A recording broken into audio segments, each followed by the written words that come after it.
Varicose veins తో బాధపడుతున్నారా? దసరా సందర్భంగా ఉచిత కన్సల్టేషన్, సర్జరీపై 20% వరకు డిస్కౌంట్. నమస్తే రమ్మగారు. నమస్తే జయ. గోసేవ చాలా చాలా మంచిది, మంచి ఫలితాలను ఇస్తుందని చెప్తారు. ఎలాంటి ఫలితాలను ఇస్తుంది, ఏ విధమైన సేవ చేయాలి? ఎలాంటి ఫలితాన్నైనా ఇస్తుంది అది. అంతే. గోసేవ అనగానే ఒకటి గుర్తొస్తూ ఉంటుంది జయ నాకు. చిన్నప్పుడు మేము 6th 7th క్లాసుల్లో ఉన్నప్పుడే రఘువంశం చదువుకున్నాం. రఘువంశం అంటే పేరు విన్నావు కదా, అవును. చాలాసార్లు నా దగ్గరే విన్నాను. మహాకవి కాళిదాసు రాసిన రఘువంశం. ఈ రఘువంశం పంచమహాకావ్యాల్లో ఒకటి. రఘువంశం చదువుకోవడం అంటే చాలా పెద్ద విద్య సాధించినట్టే. మరి పైగా ఈ రఘువంశం అంటే ఏమిటి? రాముల వారి వంశ చరిత్ర. మొదట రాముడు చెప్పబడ్డు. రామాయణం రాముడు కదా, రాముడికి ముందు వాళ్ళు వీళ్ళంతా. ఓకే. రాముడికి ముందే. ఈ కాళిదాసు గారిని తలుచుకుంటేనే గూస్ బంప్స్ వస్తాయి. అసలు ఆ శ్లోకాలను తలుచుకుంటే చాలా అద్భుతంగా ఉంటుంది. దాంట్లో రఘువంశంలో మొట్టమొదట దిలీప మహారాజు చేసిన గోసేవా వృత్తాంతమే ఉంటుంది. మనం ఇప్పుడు గోసేవ మనకి ఎన్నిటికి చెప్తారు? సంతానం కలగాలంటే గోసేవ, పాపాలు పోవాలంటే గోసేవ, పుణ్యం లభించాలంటే గోసేవ. ఈ మూడిటికి గోసేవ పనిచేస్తుంది. మనం ఎక్కడెక్కడ చేసిన పాపాలు పోతాయి గోసేవ చేస్తే.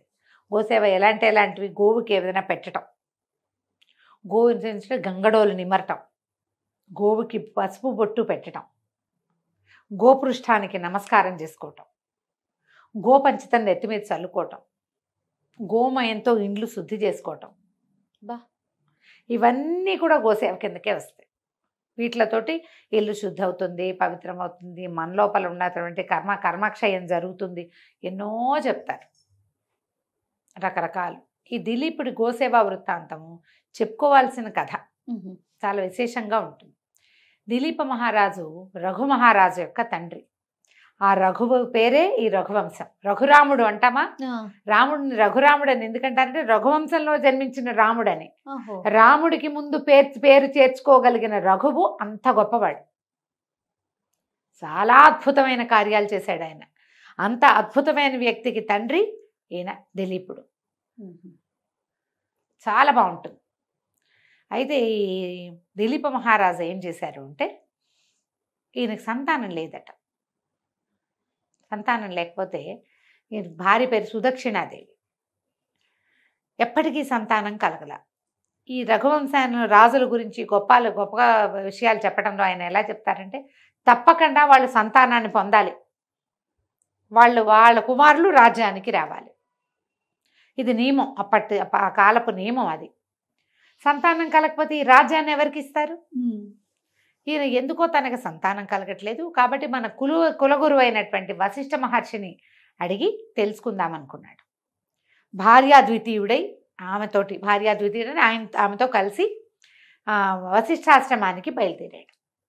కథ మొదలవటమే ఇట్లా మొదలవుతుంది. ఈ రఘువంశరాజుల గొప్పతనాన్ని ముందేమో కాళిదాస్ గారు, నేను ఇంత పెద్ద విషయాన్ని చెప్పబోతున్నాను, ఇది చాలా పెద్దది, నేను పొడుగాటి వాడు మామిడి పండు కోసుకోవడానికి చెయ్యెత్తినట్టు మరుగుజ్జుమండి ఆయన నేను కూడా ఆ పండు కోసం ఎగురుతున్నాను. అంటే పొడుగ్గా ఉన్నవాడు ఈజీగా పండు కోసుకుంటాడు. అవును. పొట్టివాడు ఎంత శ్రమ పడాలి, కష్టపడాలి కదా. ఆ పని నేను చేస్తున్నా అని చెప్తాడు. ఎందుకంటే ఈ రఘునామ అన్వయం వక్షే అని చెప్తాడు. ఈ వీళ్ళ దీని గురించి చెప్పడం అంటే ఏంటంటే, పెద్ద సముద్రాన్ని చిన్న పడవతో దాటినట్టు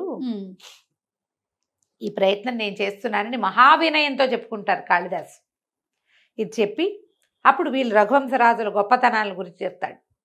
ఏదో చెప్తాడు, సోహం ఆజన్మ శుద్ధానాం ఆఫలోదయ కర్మణాం ఆ సముద్ర క్షితీశానాం ఆనాక రథవర్త్మనాం. ఈ శ్లోకం అంటే మహా ఇష్టం నాకు. ఆజన్మ శుద్ధులు, వాడు జన్మతోటే పుటకతోటే పరిశుద్ధమైన పద్ధతి కలిగిన వాళ్ళు. ఆ తర్వాత ఎంత సముద్రమే ఎల్లలుగా కలిగిన భూమి మొత్తానికి రాజులు వాళ్ళు. తర్వాత జన్మశుద్ధనం ఆఫలోదయ కర్మణం, ఏదైనా పని మొదలు పెట్టారంటే చివరి వరకు చేస్తారు వాళ్ళు. ఫలితం కనపడే వరకు పనిచేసే లక్షణం ఉన్నవాళ్ళు.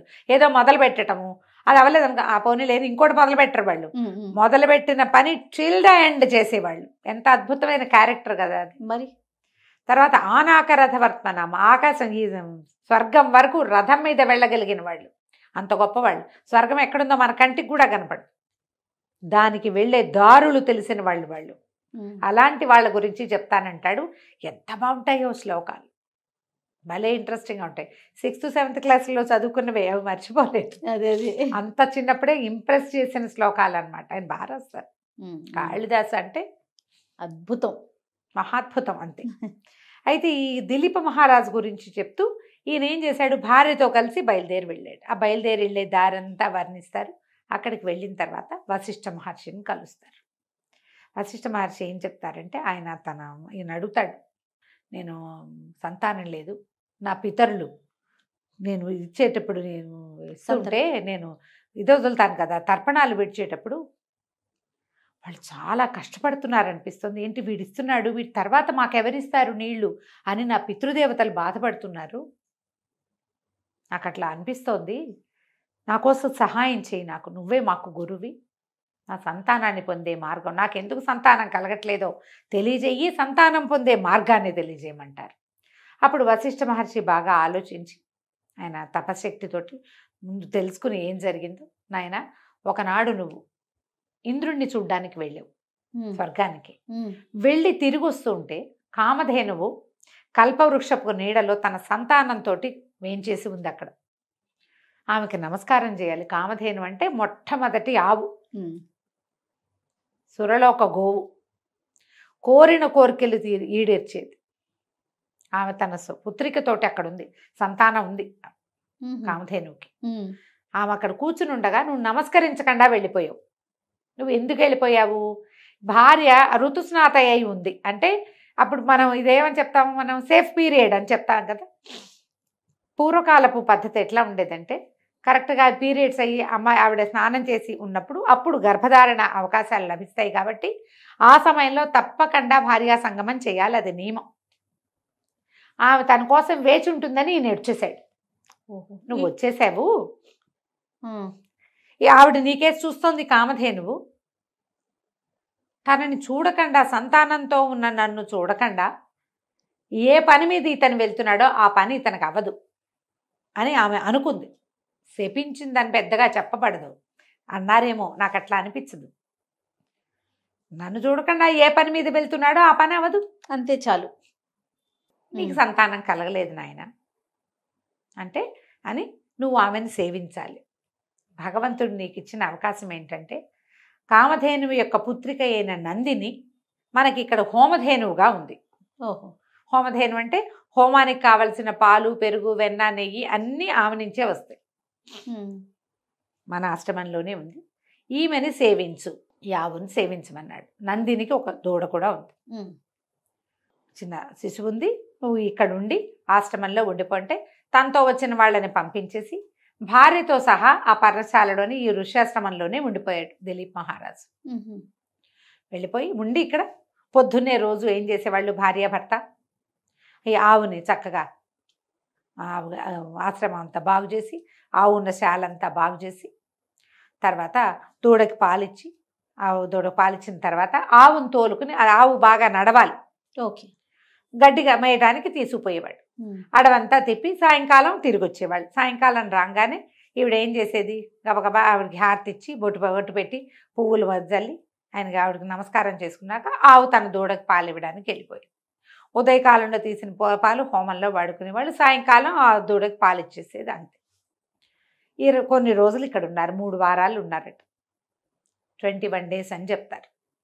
అయితే ఏం చేసేవాడు, ఆవుని తోలటం కాదు, తీసుకెళ్ళటమే. కూర్చుంటే కూర్చున్నాడు, నుంచుంటే నుంచున్నాడు, నడిస్తే నడిచాడు. ఆవు ఎటు వెళ్తే అటు వెళ్ళాడు. ఆవుని రక్షించాలి, అడవి కదా. అక్కడి నుంచి దాని మీద ఏమైనా ఆవు మీద ఈగలు అవి వాళ్తుంటే ఆ తోకతో ఈయన కూడా తులిచేవాడు.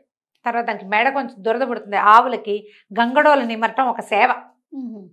మీరు ఆవుని మొహం మీద నిమర్రు, మెడ కింద ఇట్లా వదులుగా ఉంటుంది చర్మం, గమనించండి. ఆ గంగడోలు నిమిరితే ఆవు సంతోషంగా ఉంటుంది. అక్కడ ఒక దురద వస్తుంది దానికి. మెడ నిమిరించుకుంటాయి. మీరు గమనించలేదు ఎప్పుడు, నీకు తెలియదేమో, పల్లెటూళ్ళల్లో వాళ్ళకి తెలుస్తుంది. ఆవు దగ్గర గంగడోలు అంటారు దాన్ని. ఆ మెడ కింద భాగం నిమురుతూ ప్రతిరోజు తీసుకుపోయేవాడు, తీసుకొచ్చేవాడు. అట్లా సేవించారు. సాయంకాలం రాగానే ఆవిడ పరిగెత్తుకుంటూ వచ్చేది దూడకి పాలు ఇవ్వాలి. సాయంత్రం వేసరికి పగలల్లా ఆహార స్వీకారం చేస్తుందా, దూడ పాలు తాగేటమికి పాలు చెప్తూ ఉంటాయి, చకచకా వెళ్ళిపోవాలి. అయినా కూడా ఆవిడ ఓపికగా నందిని ఈ సేవ తీసుకుని, రాణిగారు చేసేది సుదక్షిణాదేవి చేసిన సేవను తీసుకుని అప్పుడు దూడ దగ్గరికి వెళ్ళేది. ప్రేమగా సేవింప చేసుకునేది ఆవిడ. ఈయన సేవించేవాడు. 21 రోజులు గడిచాక ఏమైందట, ఈ ఆవు అలా వెళ్తూ వెళ్తూ ఒక గంభీరంగా ఉన్న ఒక కొండ గుహలోకి ప్రవేశించింది. ఈయన గబగబా ఆవును రక్షించడం చటుక్కుని భయమైపోయింది, లోపలికి వెళ్ళిపోయింది. వెళ్ళేసరికల్లా ఓ పెద్ద సింహం వచ్చి పడింది ఆవు మీద. పడేసరికల్లా ఈయన ఏం చేశాడు, ఆవును రక్షించడానికి ఈయన ధనుర్బాణాలు ఏవో ఉన్నాయి, ఆవు మీద చేయబోయాడు. అదే ఈ సింహం మీద, సింహాన్ని ఆపడానికి ప్రయత్నం చేశారు కల్లా బిగిసిపోయేట ఒళ్ళు. ఆయన ఏమి చేయలేకపోయాడు. ఇదేమిటి, నేనేం చేయలేకపోతున్నాను, ఆవు మీద సింహం పడితే నేనేం చేయాలి, సింహాన్ని శిక్షించి ఆవుని రక్షించుకోవాలి. ఆవు గోసేవ కదా మనం చేసేది, గోరక్షణ మన బాధ్యత. శరీరవయవాలు కదల్లా. ఆ లోపల ఒక ఉద్వేగం వచ్చేసింది, తను రక్షించలేకపోతున్నాను. ఈయన కరచరణాలు కదలకపోయేసరికల్లా గట్టి ప్రయత్నం చేస్తుంటే ఆ సింహం వికవిక శబ్దం చేస్తూ చెప్పిందట, నేను పరమేశ్వరుడి బంటుని, కుంభుడు అనేటువంటి ఒక కుంభుడు నికుంభుడు అనేటువంటి ఒక శివసేవకుడి, శివగాణాల్లో ఉన్న వాడి స్నేహితుడు నికుంభుడు అనే సింహాన్ని నేను. ఒక చెండ సింహం అంట, మహాపెద్ద సింహం.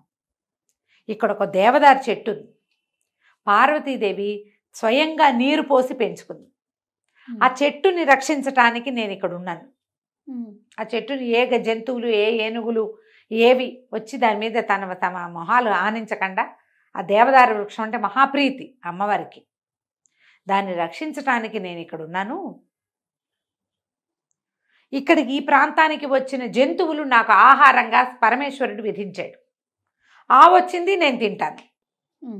పైగా నేను ఇట్లాంటి వాడిని కాను, నంది మీద ఎక్కటానికి పాదపీఠంగా ఉంటాను నేను. నంది మీద ఎక్కడానికి ఒక స్టూల్ మీద నుంచి కదా నంది మీదకి ఎక్కాలి, ఆ స్టూల్ నేను. అలాంటి వాడిని శివపాద స్పర్శ, గిరిజాపాద స్పర్శ కలిగి ఉంటాను నేను.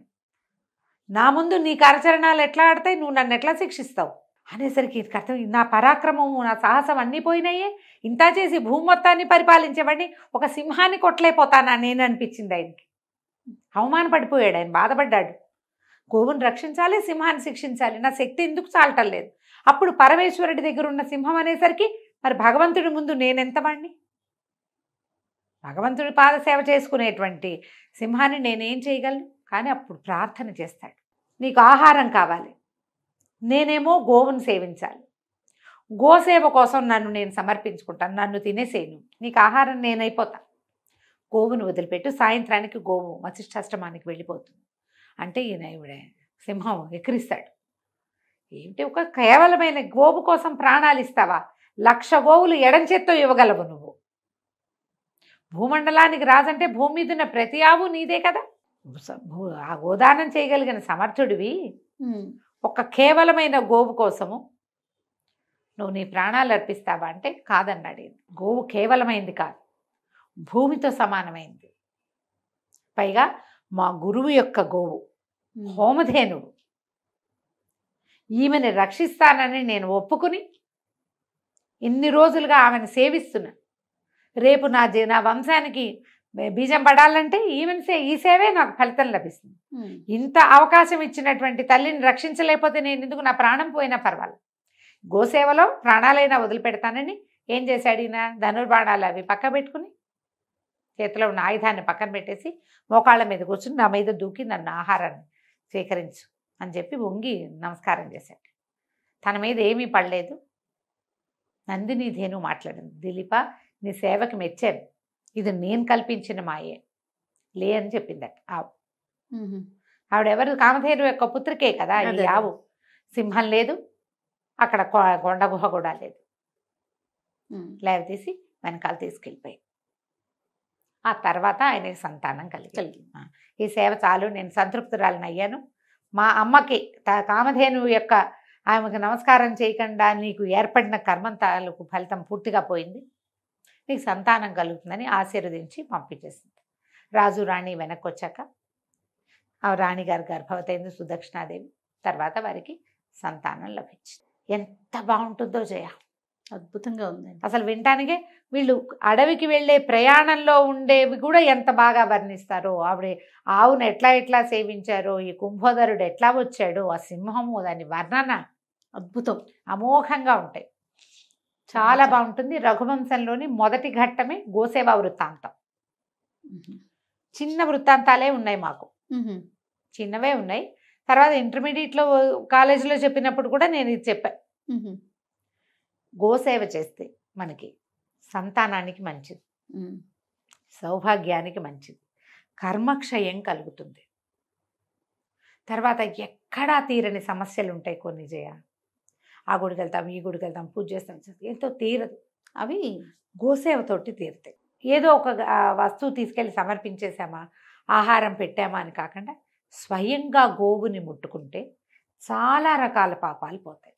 మనం కొన్నిసార్లు దేనివల్ల ఈ పని అవ్వటం లేదో మనకు అర్థం కాదు. అవును, దేనివల్ల ఇలాంటి సమస్యలు వస్తున్నాయో తెలియదు.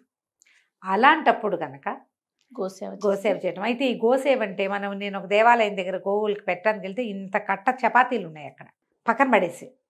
ఏమిటి అంటే జీటీఎస్ కాలనీ టెంపుల్. అబ్బాయి చెప్పాడు, అమ్మ వద్దంటే వినరు, మీరేమో టీవీలలో చపాతీలు పెట్టండి, అవి పెట్టండి, దీనికి ఇది పెట్టండి, అది పెట్టండి అంటే వాటికి పడదమ్మా. 2 ఆవులు చనిపోయినాయి పిచ్చి తీళ్లతోటి, ఎంత చెప్పినా వినరు. చపాతీ ఒక చిన్న ముక్క, ఇంత ముక్క పెడితే సరిపోదా, కట్టలు కట్టలు తెచ్చి పెట్టేసేస్తారు, వాటికి ఏం తెలుస్తుంది, తినేస్తే డబ్బులు చేసేస్తాయి. ఆవుకి ఇవి పెట్టకూడదు అని నియమం ఉంటుంది. నేను ఉలవలు పట్టుకెళ్తాను జయ, ఎప్పుడైనా ఒకసారి ఉలవలు ఒక రోజంతా నానబెట్టి మర్నాడు ఉడకబెట్టి ఒక 3 గుప్పెళ్ళు అన్ని ఉలవలు పట్టి తీసుకెళ్తాం. దీనికి పెట్టద్దు అంటే దానికి పెట్టం, అమ్మ దానికి పడదమ్మా పెట్టకండి, ఈ ఆవుకు పెట్టండి, అవి తింటుంది. కొన్ని మాకు వద్దంటాయి, ఒప్పుకోవు, కొన్ని ఆవులు తినవు.